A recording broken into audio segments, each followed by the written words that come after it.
Hey, second episode of season 3. We're here. And Going all out. yeah.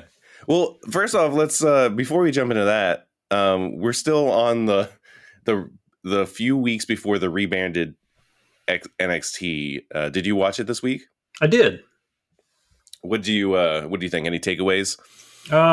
Nothing in particular stands out. Mm,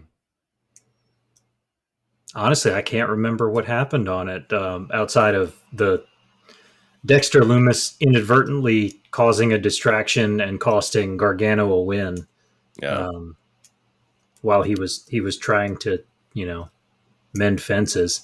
But yeah, outside of that, I honestly couldn't tell you anything else that happened on it. Um, oh, Rich Holland and Champa. That did happen. Okay. That was a slugfest. I think Rich Holland is going to get a very quick push to the frickin' moon. Um, Probably would have gotten it a year ago had he not gotten hurt. But Yeah. Well, we'll see what happens. I'm still very interested to see what happens in a few weeks, but we got I don't even know if it's a few weeks at this point. It might be maybe one more episode of regular NXT left before this brand new. We saw the colorful new logo, which apparently was all Kevin Dunn's idea. It's gonna be interesting, to say the least. I mean, the logo. There's a lot that can be said about the rumors of who's going to be running stuff and whatnot. But I mean, the logo is not bad. Yeah. I vocally was not a fan of the random change to an Ed Hardy look. I don't know, 10 years after Ed Hardy look fell out of favor, even with douchebags. So We see all of a sudden we see a bunch of like TMZ pictures of Triple H just wearing Ed Hardy stuff like from like the past weekend. It was like, oh yeah, that's who it was made for.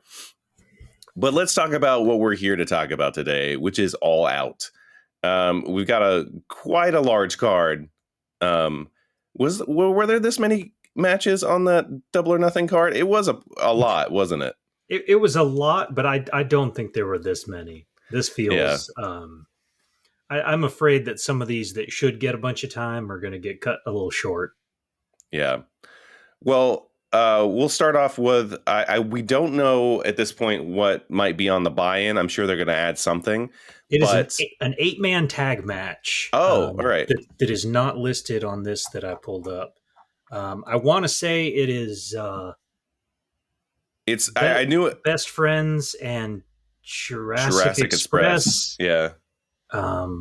Maybe Gun Club. No, not Gun Club. Yeah, Anderson and Gallows and somebody else, I think. Yeah. I mean, I guess that'll be something. I don't know. I'm sure Best Friends and Jurassic Express. Sure, that's who I'll pick there. But we'll jump Actually, into the. now that I think about it, it may be Best Friends and Kazarian and somebody else.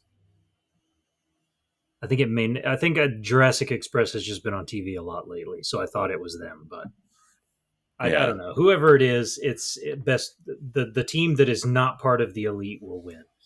Yeah. Well, what was originally on the buy-in was the Women's Casino Battle Royal, which is now on the main card because of supposedly Pac's travel issues. There were some like kind of like weird rumors that it might be related to whatever Sasha Banks' reason for missing the show is. So does that mean? But at the same time, I don't think that's COVID because they're planning on doing this match on Wednesday. Yeah. So I think it might actually be travel issues. It seems to be that's the case. But we got the women's battle royal. We got a lot of ladies in there. Do you have any any list of list of that, or are we just going to randomly pick here? Well, I've got it's basically the women's roster.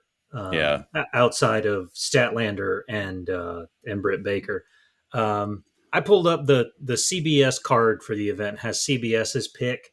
They are convinced that Ruby Soho will be the Joker and win. Um, they don't tend to let the Joker get the wins in these things. So even Yeah. if she shows up, I don't see it happening. Um, I gotta go with Ty Conti. Uh, I she's just been absolutely killing it, and I would love to see her win this thing and then get a shot at Britt Baker. Even I mean I don't see them taking the belt off of Britt Baker anytime soon, Yeah. but that would at least be a real good one to see.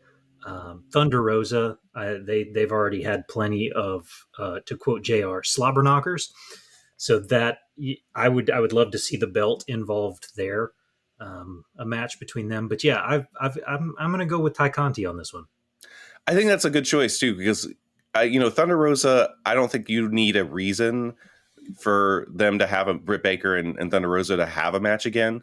They've already had, last time we did this, like Thunder Rosa beat Britt Baker in that lights out match. Yeah. I think there's a whole many reasons why you'd want to do that match again, character wise to to get to that point without actually having a decreed title shot from this battle royal. But Ty Conti, I think, could use that rub to get her just a little bit further. Despite putting on really great matches so far, I think she needs that little extra push to get her there, and I think that would work. We did have Brian Cage win that one battle royal, and he was the Joker, so it's not completely unprecedented. Well, and then that and the Hangman Page to get the title shot. So I mean, it has happened at a certain point, but I hear you. I don't think it's going to be the Joker. I think if Ruby Soho does show up as the Joker, she's going to put on a good show. But I think it needs to go to someone that really needs this next little push. Yeah, I'm sure it'll be fun. I don't really have any other comments on that one. So we're gonna just jump here. I'm sure this is gonna be put after, or at least between two like really big matches. I almost think this could be the cool down match after maybe Punk versus Darby Allin. But Paul White versus QT Marshall, your favorite pro wrestler in the world. Matt Cordona's favorite AEW wrestler, QT Marshall. I mean, is this going to go be anything more than a squash match? Yeah, I don't necessarily, even if it's not a squash match, it's not going to be more than about a minute and a half. Yeah. Because let's be real, neither one of them are like gonna put on a 60-minute clinic here. Honestly, I think it just QT Marshall tries to jump in before the bell, and I think Paul White hits him with the big fist and just wins it right out of the gate. So yeah, I don't think this is going to get much time, which I feel like Paul White deserves better anyway. I mean, he deserves better than having to feud with QT Marshall, but yeah. And then you've ruined the Gun Club for me because you've teamed them up with QT Marshall now. Like I think the Billy Gunn's kids are like, they're funny and they're wildly entertaining. Like don't ruin them already. I did see a weird like conspiracy fan theory there that that the Gun Club aren't really teaming with the Nightmare Factory. It's just that Billy Gunn has PTSD from the Big Show turning like 3 times a night, that he just wanted to get ahead of the situation and go ahead and turn on Paul White. So that would be amazing if that's actually recent, but I'm pretty sure it's because they're aligned with the Nightmare Factory now, which just doesn't make much sense. Wasn't the entirety of are they not Nightmare Family? Yeah, they were. At least they were. Is that with Cody gone? Are we just like finding weird ways to just throw all of the random Nightmare Family additions into the factory? I guess it's weird, but yeah, I hope it's not a long match. The only acceptable solution there, although I don't even want this because that would imply that he's also aligned with a Nightmare Factory. But if they're like, oh, QT Marshall won't be wrestling tonight, he's going to be replaced by Shaq, then I'd be okay with it because then we'd finally get our like long promised Big Show versus Shaq match. And I think that would actually be a lot of fun, but I don't think that's going to happen. But that's how I'd like it to go. No, I think if we are gonna get that, this match is the tune-up for it. Yeah. I think Shaq could make an appearance at the end of this match, Mm. but they're not gonna, particularly with TNT being business daddy. Yeah. They're gonna make sure that Shaq has plenty of time during NBA on TNT appearances to promote that match. Yeah. So I would say maybe November's pay-per-view. That could be like the CM Punk Darby Allin of the November event. Yeah. Or it could straight up be a TV match too, just to pump the ratings too. I could see them doing that. Let's move on here. I don't know why this is a weirdly organized card here. John Moxley versus Satoshi Kojima. He really loves bread. That's about as much as I know about Satoshi Kojima. I think it'll be a good match. I'm wondering if they do New Japan rules on this, which I kind of like it when they do that. But I don't know if that's going to be the case. But I'm sure it'll be a fun match, like the other ones against Blue Justice and all that. Yeah, it'll be fine. I mean, I would imagine New Japan rules, since they made a point to televise the scuffle during the press conference for this one. So you got to get at least the 20-second count out rule in play here. Moxley does not like staying in the ring, so New Japan rules favor him heavily. So I mean, I don't necessarily know that. I mean, this match could go either way because I don't think it really benefits either guy to win or lose. But it should be a good one. Yeah. Miro versus Eddie Kingston. We'll go to one of our first championship matches here, TNT Championship. A friend of mine pointed out that there's a very specific Key and Peele sketch that the Miro and Eddie Kingston promos remind him of, and I'm going to post it in the show notes because it's just too good. It's Miro to a T, really, and it's just crazy. But I'm excited for this match. I think Miro still walks away with his championship. I think he retains, but I think it's gonna be good. Eddie's a killer, but so it's gonna be a fun match. I think of any match on this card, this is the match I'm looking forward to the most. I just Eddie Kingston. I need an Eddie Kingston action figure. I love this dude, and he can do no wrong with a microphone in his hand. I would love to see him get to cut some champ promos. That would be awesome. I would also like to hear the Miro post loss. My extremely flexible wife helped ease my wounds promo. But yeah, I think.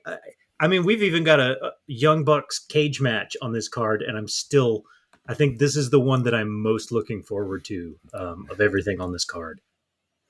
I think we're going to get a good solid like 5-6 minutes out of it, but it's going to be like a really hard hitting 5-6 minutes. So it's going to be one of the shorter matches on the card, I think. But it's going to be something for sure.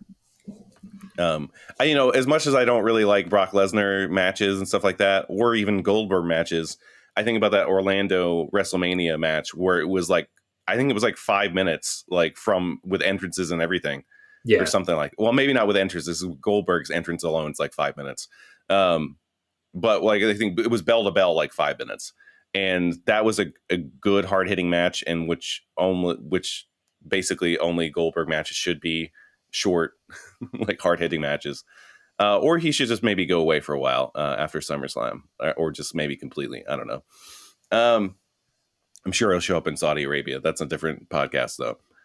We have the final fight, MJF versus Chris Jericho. I want to say that Chris Jericho is not retiring, but I don't know. I think Fozzy has gotten enough traction, and I mean their tours at this point sell out all over the place, and I mean they're starting to do bigger shows, more albums. Um, I could see him hanging it up here, Mhm. just moving to the commentary table. Uh, some part of me does not want that to happen, um, mostly because he sort of, I don't really want to say commandeers the table and like everybody else has trouble getting a word in edgewise, but that's really kind of what it is. Mhm. Um, and the commentary teams are so good that you don't really need him overwhelming everybody. Um, but yeah, I could see just based on what he'll continue to make as a I assume he's got financial stake in the company. He'll still get paid to do commentary, and he can come and go as he pleases to do Fozzy stuff. I think it's the kind of workload that he's looking for right now. I think he hangs it up. Now all it is that he's going to retire from in-ring AEW matches. He could just show up in the Impact Zone next week. Like, if I can't wrestle there, I'll just go somewhere else.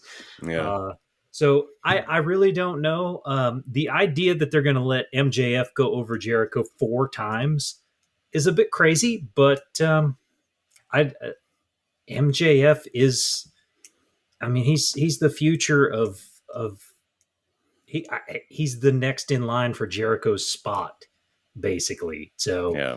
I if you want to go ahead and get the ball rolling, go ahead and do it.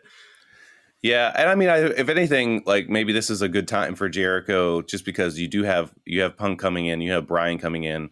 Like he was that big star. Him and Moxley were that big star to kind of like get that initial traction. I think with maybe some casual fans and stuff tuning into AEW, and now you got Punk, you got Bryan, you still have Moxley. Um, so I think he could almost be like, oh, my work here is kind of done.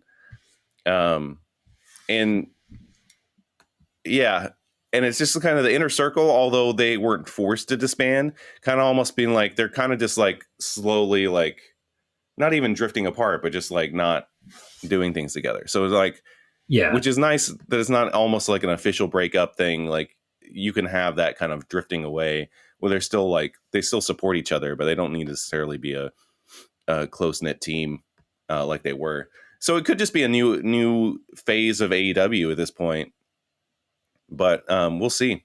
I mean, one thing they seem to do is like Cody hasn't challenged for that.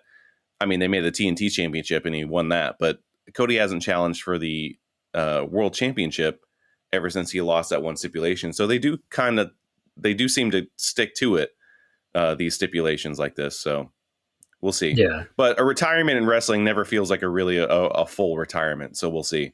The Now only one that really seems to do it is Batista. So TNT got the hockey rights, didn't they? Or if I got this yeah, backwards.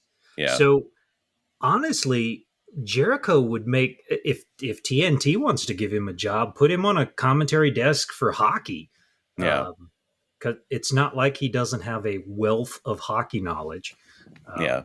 So I mean, they could it could be something like that where he's got something else in the pipeline. But Mm, I think it's not that I think he's losing his you know he's not what he was 10, 15 years ago, and definitely not where he was 20 years ago. But I mean, he can still go. He still hits a line salt just yeah, almost perfectly every time.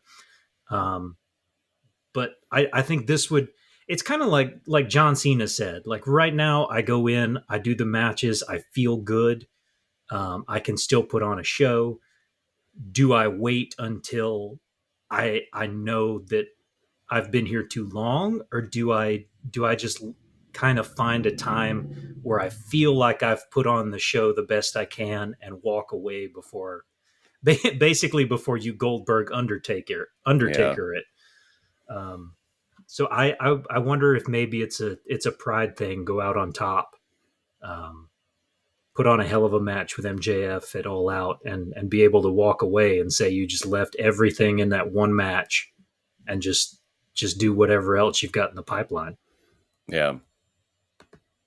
Yeah, I don't know. It'll be like, this is one I don't really know how to do, how it's going to go, and I'm interested to see. Either way, I'm interested to see where MJF goes after this in the Pinnacle, because they've been kind of locked in this whole Inner Circle feud for months now. So it'd be nice to see them do something else and feud with someone else. Yeah. And I mean, all of those guys need other things too. Like Yeah, I need FTR to not be solely Pinnacle guys. I need them to get back in the hunt for the tag titles. I mean, they're far too fucking good to never get title matches. And you've got Wardlow is arguably for me probably one of the most talented big men on that roster, and all he gets to do is be like the hot tag and come in and throw blows with Hager for a few minutes and then tag back out. Like that's yeah, it. I need to see more of. I need Wardlow, Brian Cage. I need Wardlow, Powerhouse Hobbs. Give me those big Wardlow matches because he's good and he could be a star. You just got to give him the chance outside of the yeah, Pinnacle. Um, let Sean Spears go play celebrity softball with a chair. I'm I'm good with it. Let him do whatever. He's great in the ring. So I mean, you don't even have to like plan feuds for him. Just let him wrestle on more shows. yeah, yeah. Well, we'll see what happens with MJF and Jericho and the Pinnacle as a whole, and in Inner Circle. Inner Circle. Let's go on to our next one of our next title matches. We'll talk about Britt Baker, DMD versus Chris Statlander. I think it's going to be. I think Britt's going to retain here, but Chris Statlander is going to look really good. I think a lot of people are going to maybe take more notice of her, besides just her being part of the Best Friends. She looked unbelievable on the on Rampage in that handicap match last night. Yeah. She was doing some just truly miraculous things physically. Yeah. So I do with a smaller competitor like Britt Baker, she's going to look like an absolute powerhouse. So I'm excited about this one. I don't, like I said earlier, Britt Baker's not going to drop that belt for a while. But yeah, it's going to be a good match. Statlander's going to look like $1 million. Reba, Rebel, whatever is probably going to play into the finish. But yeah, Britt Baker's going to keep the belt for a while. Do you know Chris Dickinson, the wrestler? No. I just sent you a picture in our chat here. But I saw a Chris Statlander match versus, it was an intergender match. With Chris Dickinson, he's probably like 5'10", maybe, but he's super muscular. And she basically held him up for a jackhammer. She is incredibly strong. Yeah. So yeah, she's gonna manhandle or woman handle, or however you want to say it. They handle person handle Britt Baker in this match. Britt Baker's still gonna find a way to win it, but yeah, it's gonna be something. Why not? Let's just go ahead and jump to it. The one that everyone's kind of talking about, CM Punk versus Darby Allin. With his dad Sting. I think so. Another friend of mine texted me the other day when they were watching this. It's just like, it's obvious Sting is turning on Darby, right, in this match. That way they can both look good, and then neither one of them look at loss. And I'm like, I mean, I never thought about that, and it doesn't make any sense to me. But I guess that's something that could happen. Sting, I think that's why Sting made a point in the ring the other day to say he won't be at ringside for this one. Just because I think the rumor mill was expecting him to turn. Yeah. So if he's like, I'm not even going to be there. Like, I think this match, it's not going to get any kind of dusty finish or any of that shit. Right. Um, Darby's going to get to look like $1,000,000. You're going to get CM Punk's going to be the first guy to kick out of a coffin drop. Um, I'm going to put this out there though. After having to listen to these fucking chants for years, this match better blow my goddamn mind. And that's for everyone who's texted you, for everyone who's ever sat in an arena with me and chanted his fucking name. This match better just change my world. Yeah. Yeah. I really hope it delivers. I thought the GTS looked a little rusty, so I hope he's been in the ring. What I can say is his entrance as Ricky Rabies on on heels is a sight to behold. And if I can find a video to post in the show notes, I will. But it might not be. It was a weird like Facebook video thing. That was the only thing I could find for it. But go out of your way to either watch the show or watch just that entrance, because it is something else. And Stephen Amell and his team, Mike O'Malley, the former co-host of Guts, who is the showrunner of that show, apparently, it's just a sight to behold. But yeah, I'm excited about it.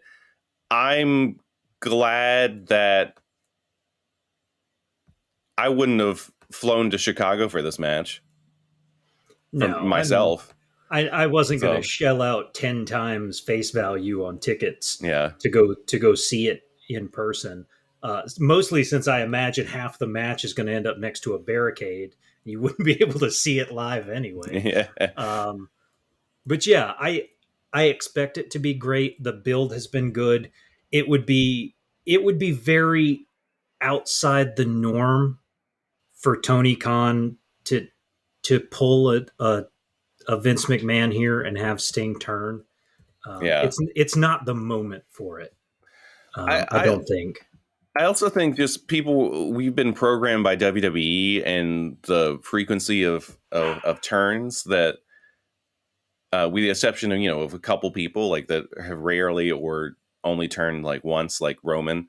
I think it's just easy to jump to that conclusion, but I don't think AEW does that.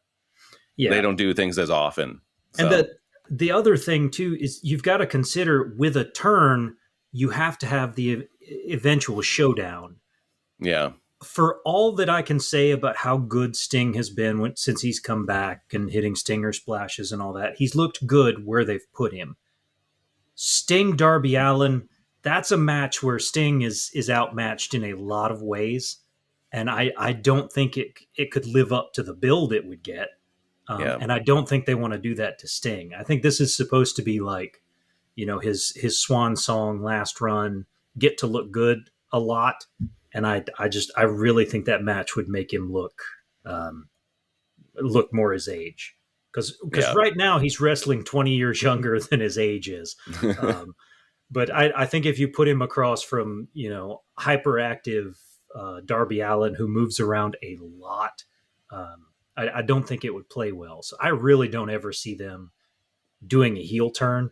I think I would assume, just based on his time in WWE, that CM Punk could slow himself down to do a match with Sting that would still look pretty good. Yeah. I do think that we will get Sting CM Punk. I think that was the point of Sting saying the other night on Dynamite, I was really hoping I'd get to share a ring with you at some point. But as far as turning on Darby, it doesn't make any sense, simply because I don't think that match would go real well. Yeah. No. Yeah, I'll agree there. Well, CM Punk, for me, I think is going over. Yeah, there's no way he's losing in Chicago. Yeah. If this was anywhere else, I don't know, double count out. But no, after the return pop, they want to get the first victory pop too. There's no way in hell this isn't a CM Punk win. If Darby wasn't already involved in the one time AEW's had a time limit draw, I would say that this would be an option. But the fact that that's how that's how that match with Cody in the early days of AEW ended up, which I thought was a great match and a great call at the time. That's going to happen again at some point. We're going to get to another time limit draw because we haven't done it, but they made sure that they established that early on in the run of the company that is something that could happen. But I don't think it's going to happen in this case just because Darby was involved in the last one of those. We have the steel cage match. Oh yeah, sorry. And it's not public record, but for what I assume you're paying Punk, like, you're going to have to run him up the card sooner rather than later. Yeah. And time limit draws with Darby Allin are not the way to get him to put the rocket up his ass, basically. Yeah. Yeah. It was good for establishing Darby at the beginning and show how resilient he could be. And that Cody couldn't put him away. That was a good call at the time. We have the steel cage match for the World Tag Team Championships. Young Bucks defending against the Lucha Brothers. I've got my Lucha Brothers t-shirt going on. My head tells me that this is not the match that they lose these titles. The Young Bucks lose these titles, but my heart tells me that this is the match that they lose these titles. Just like against Kingston and Moxley at Double or Nothing. I was like, oh, like, I know this is not going to happen, but I really want it to happen. I think it can happen, but it didn't then. I don't think it's going to happen now. I feel like somehow the Elite are going to find a way into that cage to help out and stack the deck against the Lucha Brothers. I think at some point during this match, Glenn Jacobs rolls out from under the ring by accident. He's in the wrong building. No, I'm with you. I don't think this is the time. And as much as I love the Lucha Brothers too, they are not the team that are going to take these belts from the Young Bucks. It's going to be Jurassic Express. It has been built to be Jurassic Express. And I think that the only reason that that's not the match here is because the end would have been too obvious. I think we get a little more build to it, and then that match is going to be what is it? Revolution in November, or is November Full Gear? Full Gear. Full Gear. Yeah, I think Full Gear is you're finally gonna see Jungle Boy with gold. So I think that it's going to be good. It's going to get an Elite dusty bullshit finish. I'm not real sure how they're going to pull it off, but Nakazawa's probably sleeping down there with Kane. Something's going on. But yeah, I neither one of the Elite titles are going anywhere on this show. Yeah. We, what is it? 2 years ago, we had the ladder match where we had that Spanish fly through the not Spanish fly, the Canadian destroyer through that table from the ladder. Nuts. It was nuts to see it in person. That brings us to the they're gonna do one off the top of the cage this time. We're gonna go full Mick Foley in this one. Man, Phoenix is just a crazy person. And like him and Darby, I just feel like it could go real wrong at some point for either one of those guys, and they could be in a wheelchair for the rest of their lives. Really, how Darby is still moving after the body bag just mauling that Brian Cage gave him. Yeah. I am never gonna know. I mean, unless he just like goes completely limp, and I don't know how you do it when you can feel yourself in free fall. Yeah. I guess because he's a skateboarder, maybe he's more comfortable with that motion. But yeah, I don't know how he's still alive to begin with. Yeah. And that brings us to our main event: Kenny Omega versus Christian Cage. I don't feel like this is going to be Christian's night. I think Christian got his night a couple of weeks ago. Yeah. This belt isn't going anywhere until one of Tony Khan's new toys comes for it. Uh, I think this is your moment where the American Dragon emerges. Um, Mm, but yeah, I don't see them going double champ for Christian Cage. So it's going to be his first loss, or it'll be a DQ finish. So he'll technically get the win and stay undefeated, but he will not get this belt.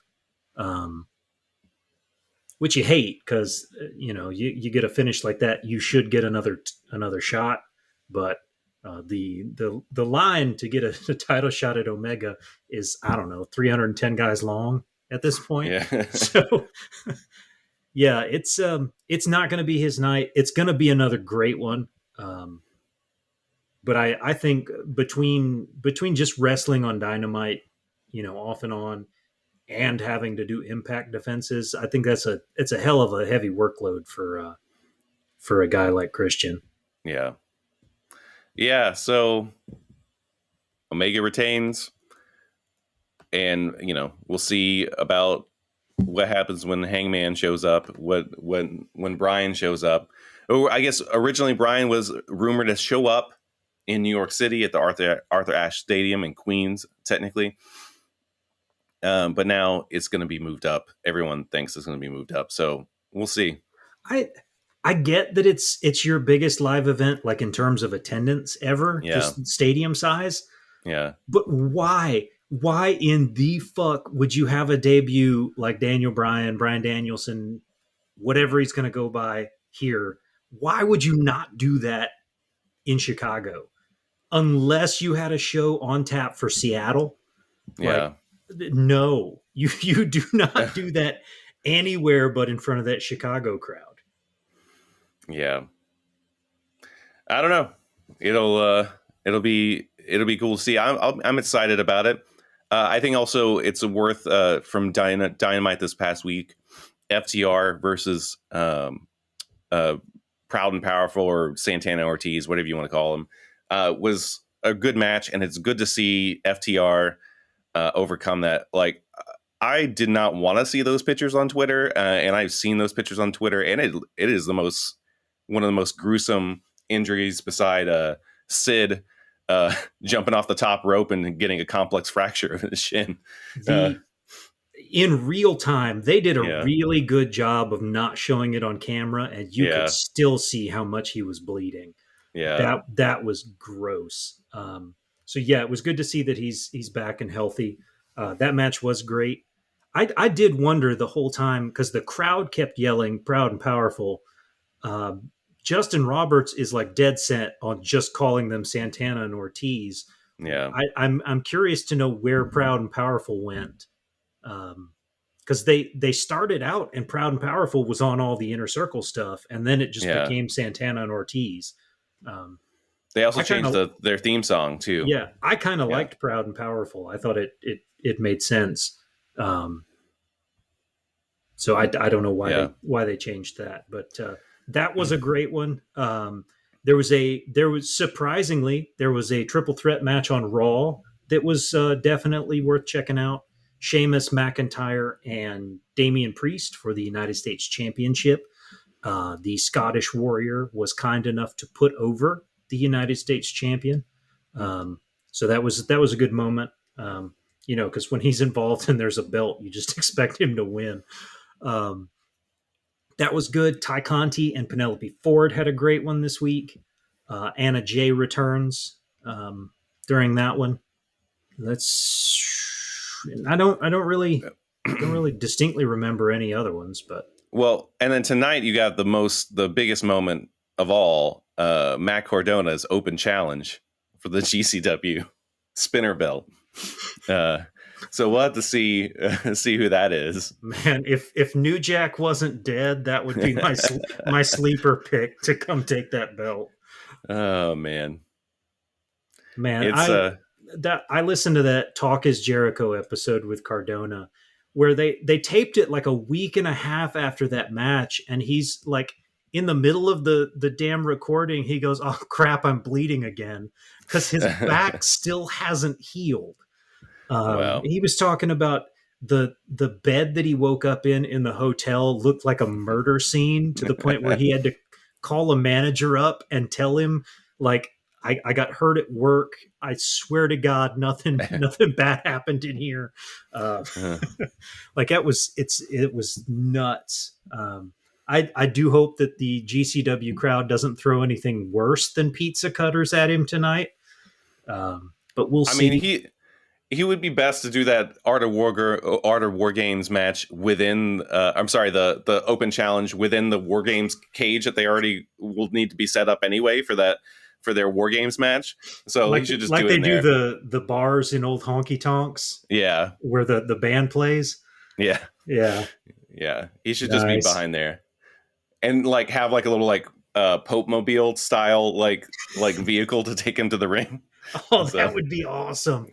The way he's trolling these GCW fans, like I could see him doing shit like that. yeah.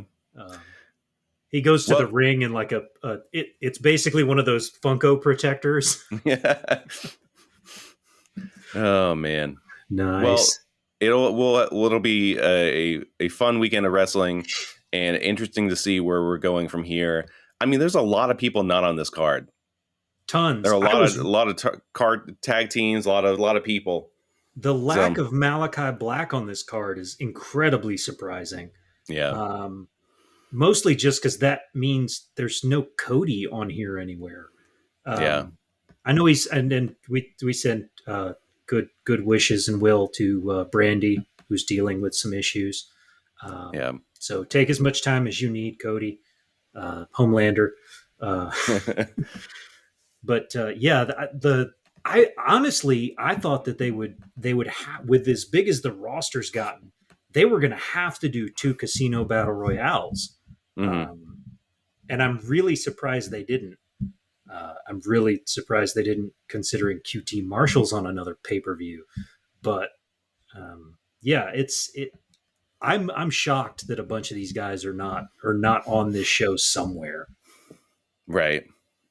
Yeah. It's something. So we'll have to see what happens with Full Gear in the fall. Um, and maybe like WrestleMania has been 2 nights, lately, and it looks like it possibly could be that going forward as well. Like maybe there's for Double or Nothing or All Out or one of them that they expand to 2 nights. It would Who make more knows? sense to do it for Double or Nothing. Yeah, yeah. Oh, Double or Nothing. Yeah, that Yeah, makes it's sense. sort of built into Yeah, the name.